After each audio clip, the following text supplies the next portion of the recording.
Good morning. Of course, they don't want you to catch them. You know, I'm talking about the criminal psychopaths who are doing this thing. They don't want to get caught. So that's why you see these soldiers. I'm talking about people in authorities and the politicians who actually did the work. We see these people covering up now. They are protecting their bosses, the psychopath criminals, right? By covering up, by lying, propaganda, right? See a lot of this, but now they know. I saw in the UK, 1,000 extra people are dying every week now in the UK since May, and it just keeps going. 1,000 extra every week. So they know it. And there's a lot of young people dying, especially young men, right? Heart problems. So now they have to protect their psychopath criminals. They don't want to get caught. So they come up with different explanations. One is from Sir Chris Whitty. I recognize the name. I don't know who he is. But this is what he said. Thousands of middle-aged people are dying of heart conditions because they didn't get statins or blood pressure medicines during the pandemic. Wow. Another one blamed it on the video games. I don't know this lady. Head researcher Claire M. Lawley, PhD. She said, video games may represent a serious risk to some children. I think it's hilarious. Because it's so stupid, of course. They know what happened, you know. They just have to protect their bosses. You know. There's a funny thing with reality. Because the reality, of course, is first faced by the people. Right? And the politicians and these head experts, they seem to be living in a different world.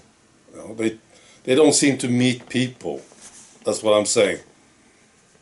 But eventually it will come to them as well. Right? But they are reading media and they believe that this is the world. Maybe they don't go to a bar or a pub or something. So they don't understand it. They don't face reality. We see here in Sweden mass immigration, right? When they started with this thing, this idea, they said, oh, this will be fantastic for Sweden. And then when we got problems because of mass immigration in Sweden, they said, oh, it's still fantastic. You know, we are gaining so much from this. But then reality hit. And it hit the people, of course. So now, if you talk to anyone, I think, anyone, you knock on a door somewhere and you talk to the people in the house, they will tell you. They know what happened. No? So that's reality. And now we don't hear politicians talking about the benefits anymore. Right? Because they also know now. Eventually they will, you see. Right. So I think it's the same with the climate hysteria. Now if you talk to people, they will say, well, it's damn cold, you know. And I remember summers in the past. It was very, very hot. No, I don't believe in this crap anymore. I think this is what you will hear, or there's a big chance at least. Now the politicians, they are still going on about it, the climate hysteria. Because maybe it's because they only read the newspapers. Maybe they don't see, you know. Maybe they don't understand that it's pretty cold. I don't know. Somehow they don't get it, not yet at least. Right. And I think it's the same with this one. With the pandemic, right? Only this time it will go much faster because the effect from the tea is so huge. See, so many are dying and getting sick. So it's going to be much faster. It's happening very quickly. And I was thinking about these criminal psychopaths, because I think they studied what happened in the old Soviet. See, in the old Soviet, they wanted to make everybody into a slave, basically. And then they killed off a lot of people who opposed them, right? That's what they did. Now, this one is apparently different. They just say, well, let's just kill people. You know? Why not? And it's going along quickly. So, of course, you will get a reaction. And then we have us, you know, the control group. We didn't take it. Right? So this is a big problem for them. And, of course, we have alternative media. Today, they didn't have this in the old Soviet. So it took a long time in the Soviet Union, you see. Now, this is much quicker. Right, finally I want to read you a tweet.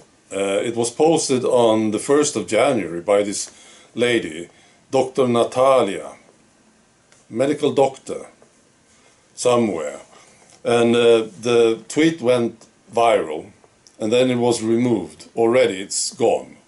Right? But it's all over in the internet. So it's a fantastic tweet, right? So I will read it to you. I will never regret the tea. Even if it turns out I injected actual poison and have only days to live. My heart was in the right place.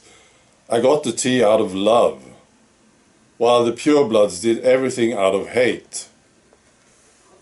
If I have to die because of my love for the world, then so be it. But I will never regret or apologize for it. What a fantastic tweet. You know, I believe that this lady is starting to understand that she was wrong about the tea, and still she wants to be right somehow. So she's talking about love for the people. Fantastic. If I have to die because of my love for the world, then so be it. Amazing. Now there's one thing here that really got to me, you know, and I thought, wow, she's right about this one. The purebloods, they did everything out of hate. Yeah, of course. That's why I didn't take it. Because I hated the world. I hated everybody. That's why I didn't take the tea. Makes sense to me, you know. I sort of see the light now. I understand my motive.